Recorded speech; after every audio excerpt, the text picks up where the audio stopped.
Ya os he dicho antes que cuando yo era joven, entonces tenía pelo, todas esas cosas, era un chico tímido, pero aquí he perdido por completo la timidez. Deberíamos callar lo que vivimos. Ana Delgado.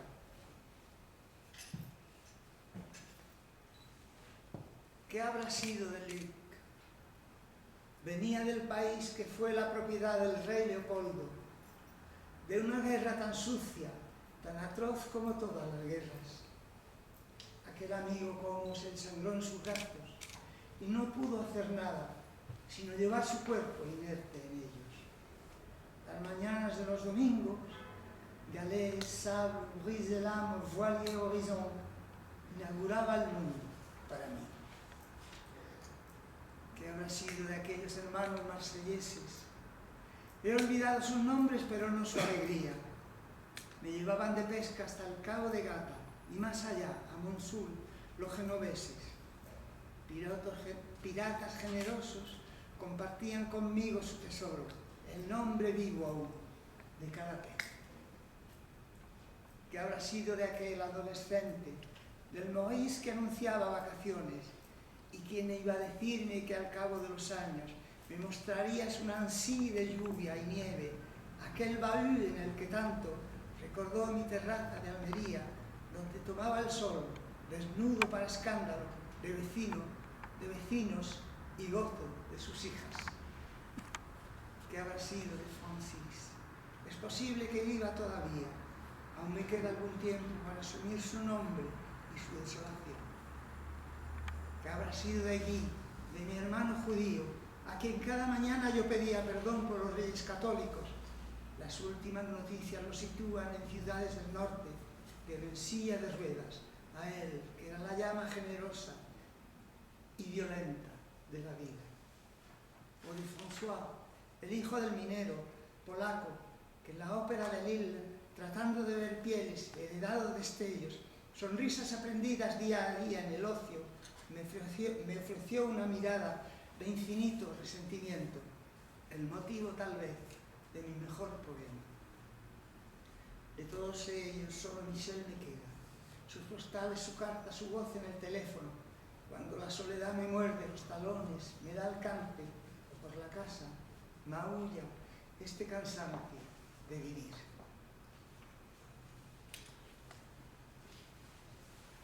Bueno, para que leer.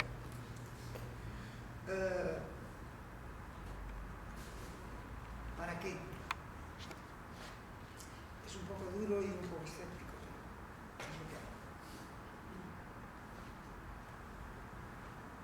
Haber sobrevivido a la derrota, a los años del hambre, a tanta humillación. Haber sobrevivido a la desesperanza, a tanta soledad, llamada juventud. Haber sobrevivido a quienes más me amaron. Haber sobrevivido a la maledicencia y a la injuria. Haber sobrevivido. ¿Para qué? Bueno, para estar esta tarde con vosotros, por ejemplo, y compartir este momento que es tan feliz para mí, de grata compañía. Y para seguir viviendo y para seguir escribiendo, porque ayer mismo nos leíste un poema, lo cual quiere decir, un poema nuevo, inédito, que no está en este libro, lo cual quiere decir que sigues escribiendo y que sigues deleitando a la gente que te pueda escuchar como ahora mismo con ese poema que vas a leer. Se me fue desnudando, perdón, esto tiene una historia, es que ahora con los años pues uno tiene insomnio y todo esto, y entonces en vez de desesperarse, pues la cabeza se pone a funcionar y empieza a escribir mentalmente. Bueno, es mejor eso que desesperarse, deprimirse. Y por eso me salen los poemas tan desnudos, tan esenciales, porque luego los voy puliendo por la noche solito.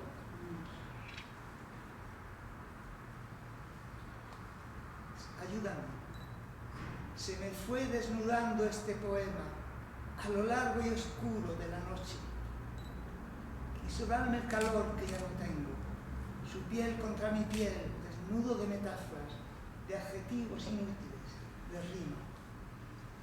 Se hizo tan esencial que cuando el alba se anunció presurosa en las cortinas, no pude recordar ni un solo verso.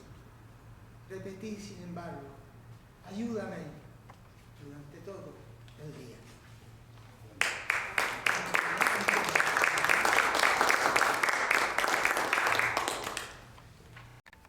Dice Ramón María del Valle Inclán: las almas son como los ruiseñores, todas quieren volar.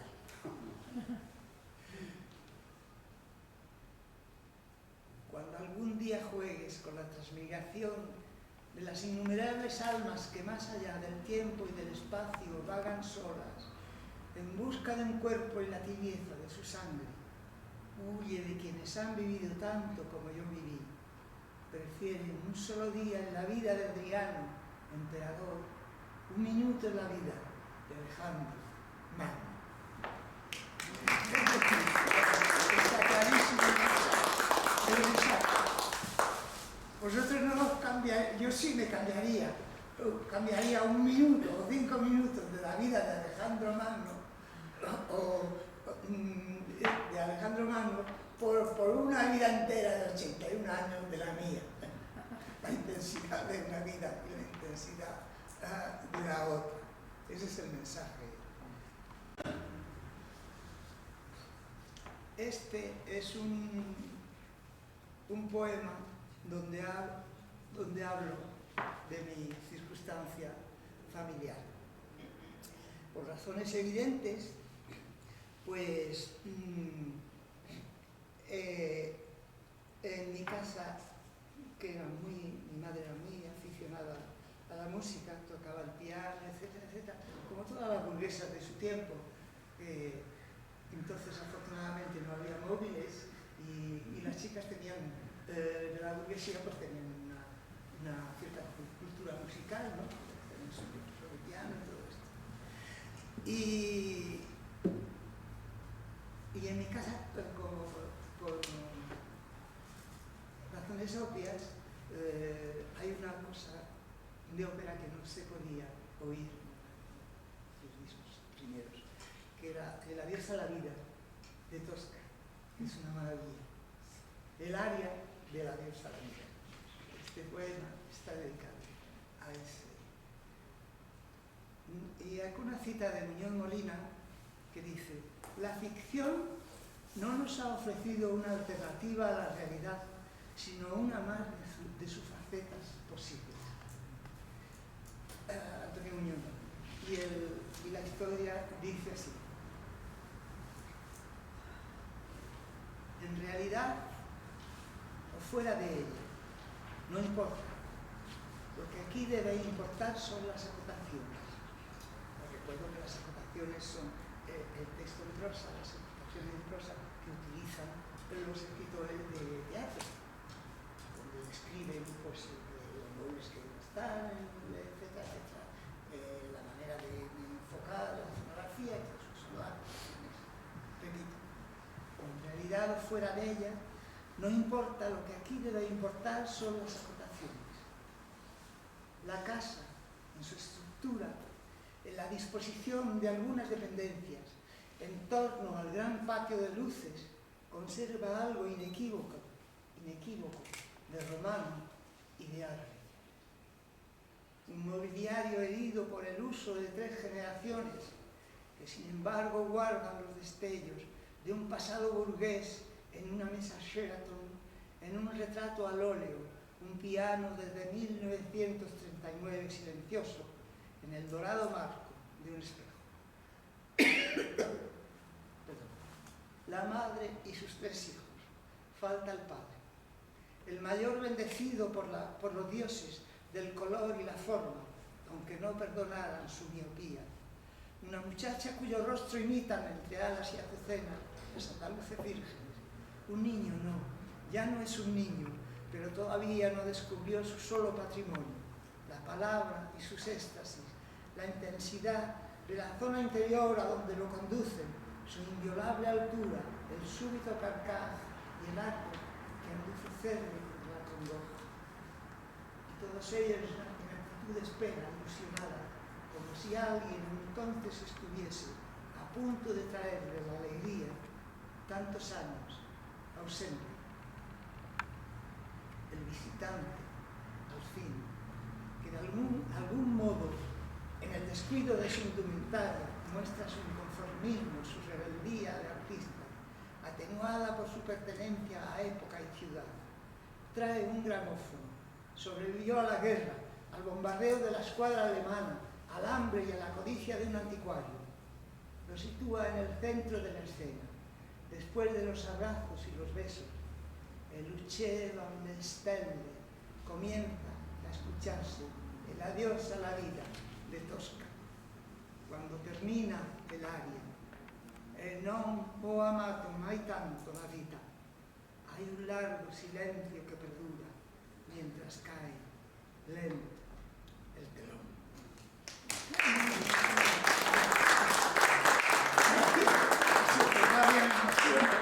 Cuando leo este poema. El poema se llama Una vez un verano en Anatolia. Una vez un verano en Anatolia nos llevaron exhaustos a la casa de un griego convertida en restaurante. Y a pesar del cansancio y de la sed, estuve recorriendo aquel espacio porque era nuestra casa de Almería, con la luz tamizada y la distribución de las habitaciones en torno del gran patio, de luces, sus altos ventanales. Tal vez allí también, tal vez también allí, un niño había soñado con pasteles de almendra, nada y miel. Algún muchacho había pintado en la azotea, cuando perdona el sol y todo vuelve al color. Blancos muros y puertas enmarcadas de azul por las palmeras, los tiestos de un alféizar. O alguna adolescente delgadísima, quizá había leído también en un balcón a la espera de un padre, sin saber que tan solo a Ulises le fue dado volver del Hades. Alguna joven griega, de cabellos oscuros como mi madre entonces, se había sentado al piano en los atardeceres sin fin de los estíos. Más allá de las voces apagadas, tintineo de copas y cubiertos, puro y solo como ella, yo creía escucharlo. Con qué secreta nostalgia abandoné aquel lugar, rumbo a las ciudades subterráneas.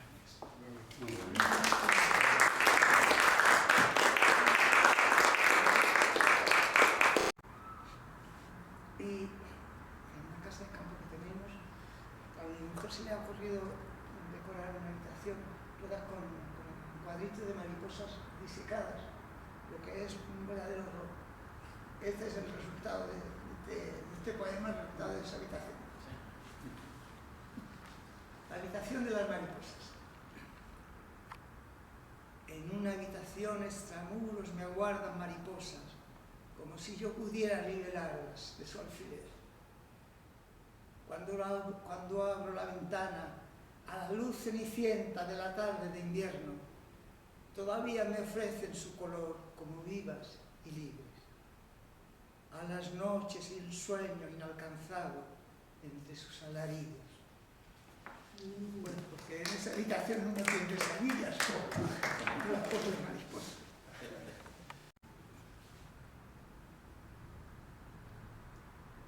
Bueno, todo este poema viene coreando porque la vejez, que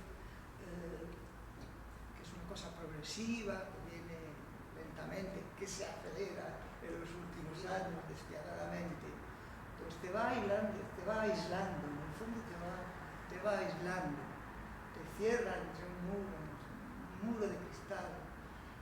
Y os leeré un poema después que habla de esto, pero quería leer este.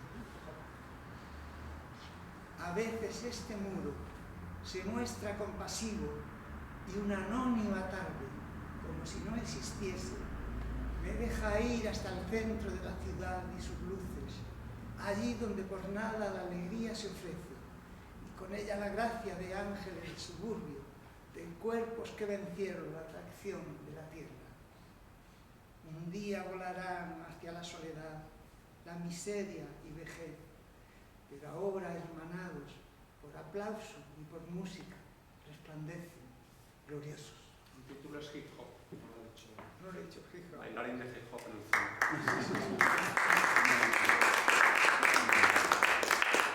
Bueno, y ya no os quiero dar mucho la barra, No es Navarra, es un placer escucharte. A ver.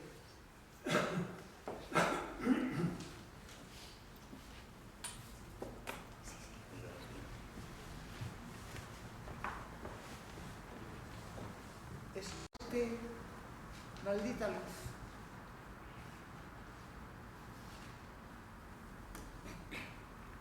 Se prendió de tus ojos, de lo intenso y profundo de tus negras pupilas, y te enseñó el amor, sus libres manos, que no se entere nadie, sus éxtasis, sus lentas devoluciones, su furia incontenible.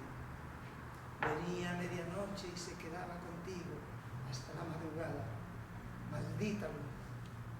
A mí también me quiso la tristeza, que no se entere nadie, me quiere todavía.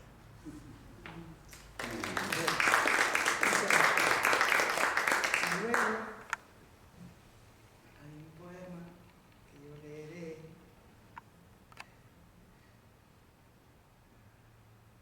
¿Veis?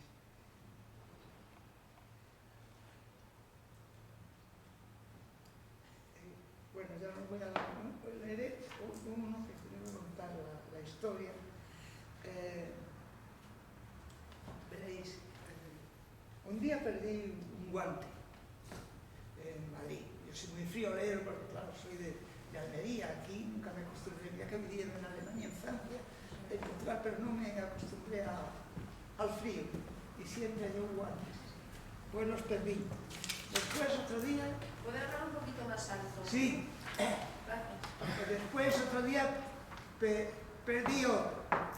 Entonces, me dio un cabrero que guante que cogía en la calle, lo guardaba, aunque no fueran de señor, aunque fueran de señora elegantísima del barrio Salamanca, guante de obrero lleno de cemento, y los iba metiendo en una caja. Llegó un momento que del periódico me encontré con una caja de guantes así, y entonces en la tertulia a la que asistimos vamos a hacer una exposición que se llame Lanzar el guante, y vamos a llenar una sala de poemas sobre guantes y de guantes expuestos. Estos dos poemas pertenecen, me pongo ahí porque tengo la poca voz. Bueno, nos tiró la caja encima, y nos quedamos alucinados, los guantes desparejados. Nos contó la historia. Esa es la historia de los guantes. Pero ya hemos hecho una sobre huesos. Sobre huesos. No es que yo fuera recogiendo huesos, pero no sé la historia. Sobre porque... radiografías. Cada cada teníamos uno con una radiografía. radiografía Y hicimos poemas sobre las radiografías. Poemas sobre radiografías. Bueno, pues este es el segundo poema de los guantes, y luego hay otro que casi me gusta más. Se llama Pareja. Pareja de guantes, claro. Fue mi mano derecha y yo su izquierda durante mucho tiempo. Primaveras, estíos, otoños no invernales.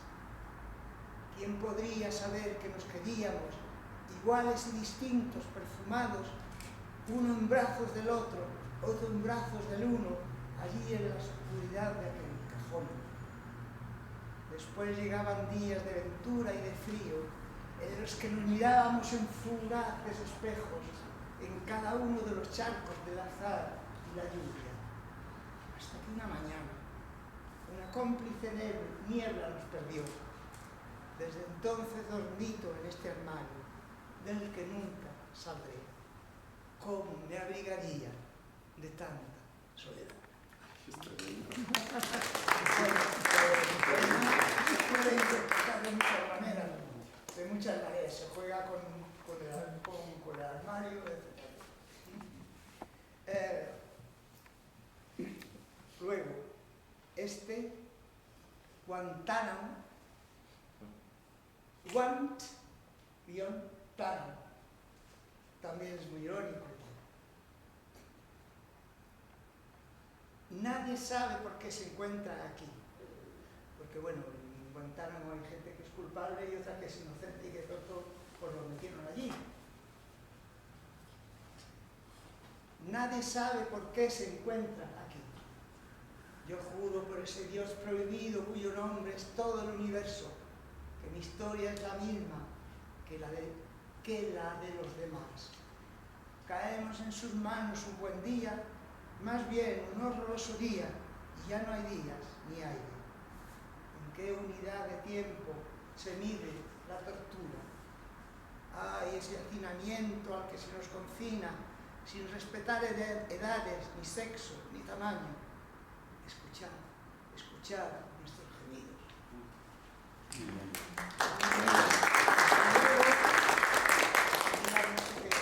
Qué dibujo más bonito de mi hermano, hecho con 2 trazos y tal. Me siento muy a gusto con vosotros. Vamos a tratar de pasar un rato en que olvidemos otros problemas y que compartáis. Vamos a ver si logro que compartáis mi sentimiento. Está muy bien que la sala no esté abarrotada, porque yo siempre he sido un chico tímido, un chico ya de 81 años. Siempre he sido un chico tímido y así me siento menos intimidado y puedo compartir varias cosas con vosotros.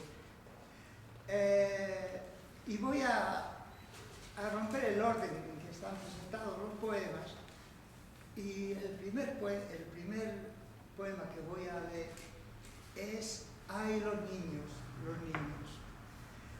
Entonces,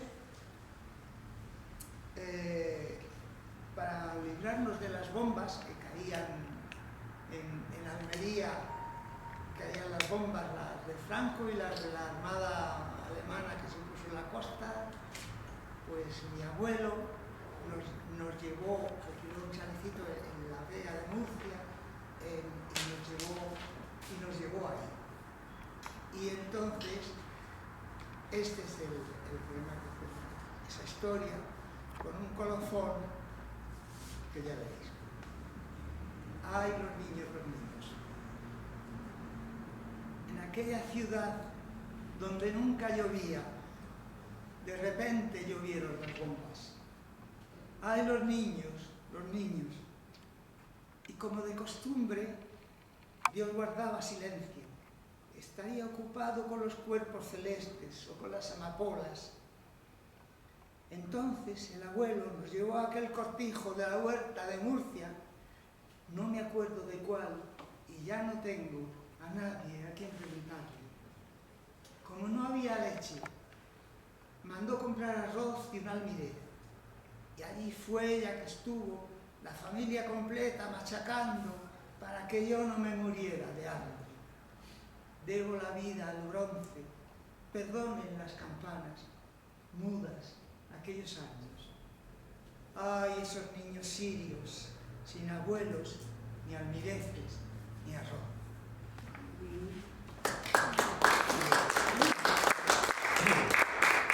Bueno, y yo tenía en aquel desierto, después de la guerra de la cultura franquista, pues sabéis, Almería era una ciudad donde había un refugio, que era la casa de un pintor que se llamaba Jesús de Tercelano, y tenía un estudio donde era un poco el foco de cultura y de inquietud artística de la ciudad. Este pintor tenía un cuadro muy valiente, aunque pintado muy clásicamente, porque estaba muy bien dibujado, el que colocó a Eugenio Dors, al que Eugenio II, contemplando la batalla, la degollación de los inocentes, que era el tema del cuadro. Claro, era jugar con el tiempo. Y luego hay otra cita de Charles Aznavour, que ya está muy viejecito, y que decía, que una noche, pues bueno, esto ya es la historia del poema, pero Aznavour decía, acordaos, todavía debo tener yo por ahí el disco de vinilo, donde Aznavour decía,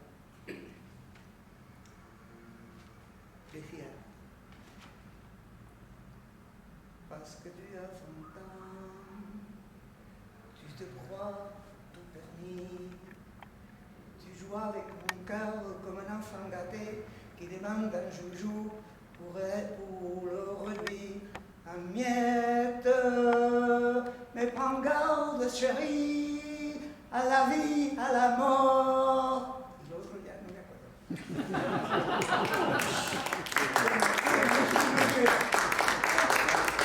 Aureliano, perdona, tradúcelo al español. Lo que has cantado para... Sí. Parce que tu as 20 ans, porque tienes 20 años. Tu te crois tout permis. ¿Crees que puedes permitírtelo todo? Tu joues avec mon cœur, juegas con mi corazón, como un enfant gâté, como un niño mimado, que demanda un joujou, que pide un juguete, pour le réduire en miettes, para reducirlo, para hacerlo trizas. Me prends garde, chérie, pero ten cuidado, mi amor, con la vida y con la muerte, a la vida y al amor. Bueno, también sabe y puede cantar fados, lo que pasa es que... Te bueno, muy bien. Aureliano es un pozo de sorpresas. Es un artista multidisciplinar. Sí, sí. Que Hace collage maravilloso, ¿eh? Sí, también, sí. Collage en formato grande, incluso con espejos, elementos naturales. Tenemos muchos, nos ha hecho algo. Sí. Yo tengo uno en casa que lo tengo colgadito aquí. Un lugar privilegiado, alguno mirad, ha hecho exposiciones también, sí. El poema. la casa de Jesús de Perceval no tenía ventanas, pero tampoco puertas, ni muros, ni tejados. La ciudad hipócrita, como dijo Valente, era un espacio abierto a otras galaxias, a seres que vivían de otro modo, pintores o poetas, periodistas como los de aquella noche, llegados desde Francia. Entre ellos, un muchacho delgado, tímido como yo, con el pelo a lo brando ni un pullover de alto cuello de cisne, pidió silencio y alguien apagó una luz. En la súbita penumbra, tal vez bajo la crítica presencia de Eugenio II en su lugar perfecto de la degollación de los inocentes, cantó: Parce que tu as 20 ans, por mí. Y en ese instante, mientras su voz se adelgazaba hasta el sollozo, supe que yo también, al cabo de unos años, cantaría en esa misma lengua, en un país de lluvia y libertad. Parce que.